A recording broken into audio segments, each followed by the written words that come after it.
They talk about Melchizedek and Caiaphas and the Book of Asher and the Lost Book. Okay, so I've seen different things, different inspirations. Smoked a little bit of weed. Sometimes when I smoke weed, it's like a double-edged sword. It makes the vision more foggy, but it also blurs out the world and helps me get into my own zone. To talk to God, you have to be in your own zone, you know, and for God to talk to you and for you to hear what he's saying. Now, just because you're in that zone doesn't mean God's going to talk to you. That's what makes you a prophet. If you actually find God and he talks to you, then you're a prophet. That is my definition of a prophet. Is that somebody who either was seeking God or God found him.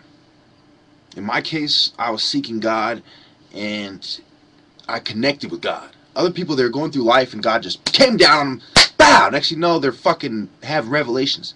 Me, I was going the right path, you know, getting led astray sometimes, struggling hard on the path. I was doing exactly what I'm supposed to do, going through pain and turmoil, disagreeing with everybody, while society convinced me that I had a mental disorder as a young man. And this is something that my parents to this day still believe. And so it's not only is a prophet not recognized in his hometown, in the modern day world, he's going to be seen as somebody with a mental disorder. Because he's going to act up, he's going to yell things people don't understand, he's going to put things away that seem crazy. So he's going to be ranting in a way that people don't understand, which is what people see as manic. They're going to call him schizophrenic, they're going to call him psychotic, they're going to call him bipolar. Because he's going to be talking about wars where people get killed. Yeah, there's people going to get gnashing teeth, heads getting chopped off, divine judgment, right? That sounds like psychotic talk, right? We talk about I'm talking all fast because I want to get the message out before it goes away. Because the message is not always there. It's time and space and sacred ground. And God was coming to me on my sacred ground in a certain time, in a certain space. And I got to tell you it before it goes away. And what does that seem like? You guessed it. Symptoms of manic bipolar or manic depressive disorder or bipolar disorder in the manic arena.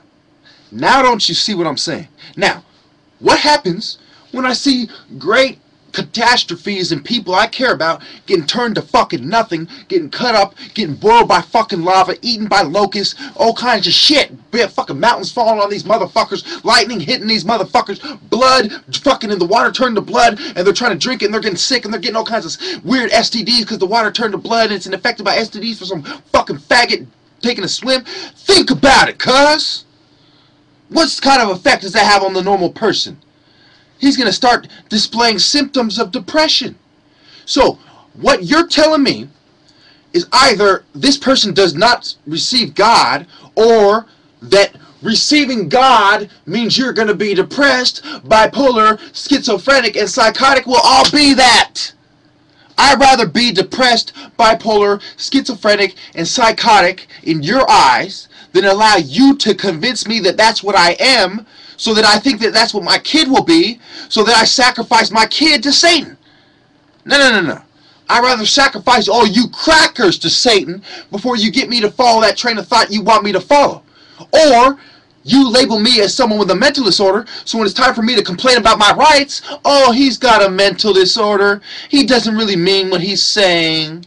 Let's take him to the nut house. Blah, blah. See? You're going to give them the instruments. You're going to give them the gun they're going to use to shoot you in the head.